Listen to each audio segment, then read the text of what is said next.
Ons sê ons behoort aan Christus, maar wanneer ons na ons lewe kyk en daaroor eerlik is, moet ons erken, ons sien nog baie sonde, ons sien baie swakheid. Ons sien dinge wat glad nie lyk soos Jesus Christus nie.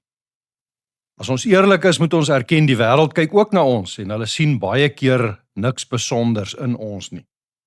So wat is kind van God dan? Is dit net 'n mooi naam of 'n mooi titel wat ons onsself toeëien? Of is daar dalk in ons iets aan die gebeur wat nog nie ten volle sigbaar is nie?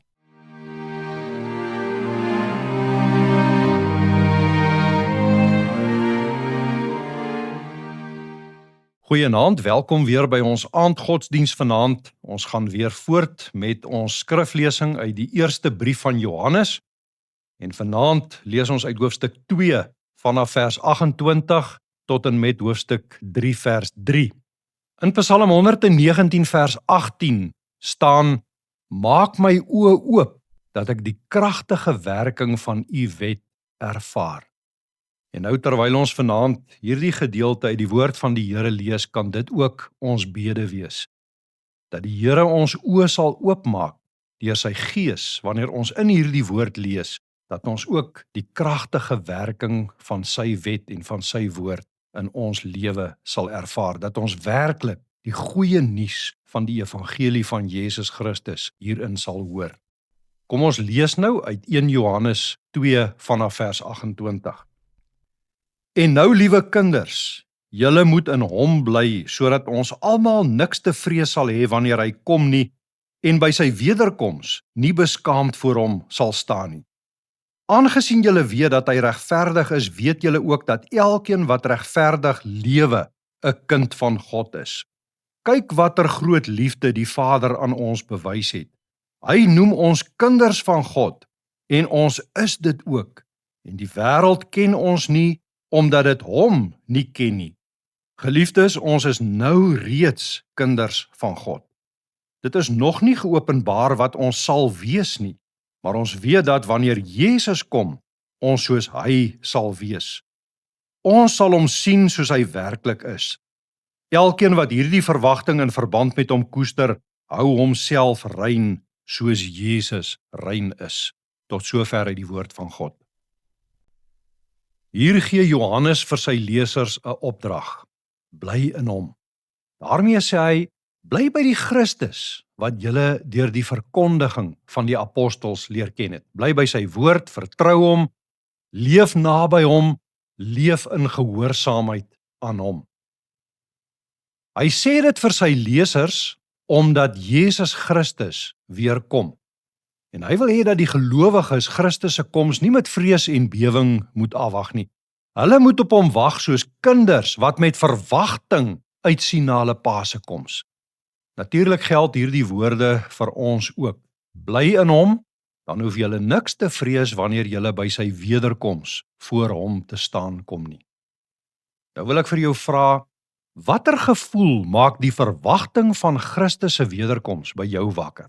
Sien jy daarna uit met verwagting, soos 'n kind wat ongeduldig wag vir sy pa se tuiskoms, of maak dit jou bang? Dink jy daaraan met vrees en bewing? As ek hoor wat Johannes sê, bly in hom, dan het jy niks te vrees nie. Dan vrees ek eers. Want dan sien ek my eie lewe van wegdwaal, my lewe waarin ek baie keer die donker hoeke gaan opsoek, eerder as om in die lig van die Here te bly. My lewe van ongehoorsaamheid en van mislukkings in my poging om aan hom getrou te bly.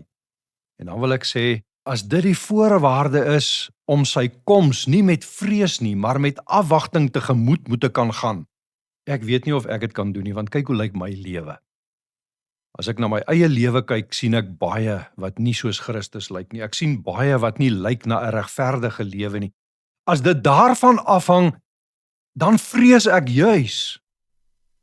Ek is seker, Johannes het ook die pad van val en opstaan in die geloof geloop. Daarom dat hy verstaan wat eerste in die gedagtes van 'n gelowige sal opkom. Here, hoe kan ek nie vrees nie? Hoe kan ek nie bang wees nie? Met die beste wil in my struikel ek steeds in die sonde.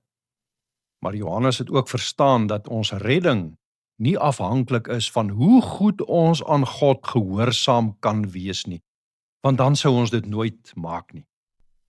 Jy sien, as jy eksamen skryf, moet jy dalk 45 of 50% behaal om deur te kom.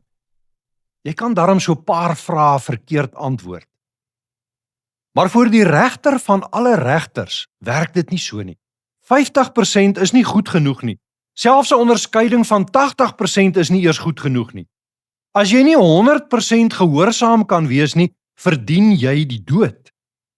As jy al die gebooie nakom en jy struikel net een keer ten opsigte van een van hulle, is jy nie meer rein en heilig nie en kan jy nie die lewe as kroon uit die hand van die Here ontvang nie.